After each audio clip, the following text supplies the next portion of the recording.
BC హక్కుల కోసం అమరర దీక్ష చేసి ఆరోగ్యం క్షీణించిన జగ్గని సంజయ్ కుమార్ను మాజీ ఎమ్మెల్యే మోహన్ పరామర్శించారు. కరీంనగర్లోని ప్రైవేటు ఆసుపత్రిలో చికిత్స పొందుతున్న తన వద్దకు వెళ్లి ఆరోగ్య పరిస్థితిపై ఆరా తీశారు. విరోచిత పోరాటంలో బీసీ ఉద్యమాన్ని తట్టి లేపిన సంజయ్ కుమార్ను ప్రశంసించారు. ఇక తమ పోరాటం సంపూర్ణ మద్దతు ఉంటుందని, రాష్ట్ర స్థాయి పోరాటానికి నాయకత్వం వహిస్తున్నందుకు సంతోషంగా ఉందని అన్నారు. ఈ పోరాటం చరిత్రలో నిలిచిపోతుందని తెలిపారు.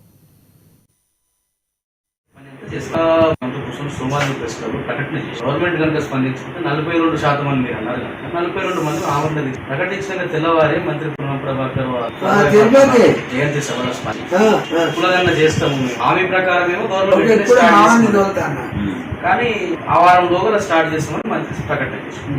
మంత్రి ప్రకటన అట్లా ఉండగానే 15 రోజులు రెండో వైపు commission election commission voter list notification ఇవ్వడం, ఎలక్షన్ సంబంధించిన పని అంతా చేస్తాం. పేపర్లలో ఆంధ్రజ్యోతి పేపర్ ద్వారా ప్రభుత్వం నుంచి లీక్ ఏంటంటే మధ్య మార్గంగా 42% ఇస్తా అన్నాం.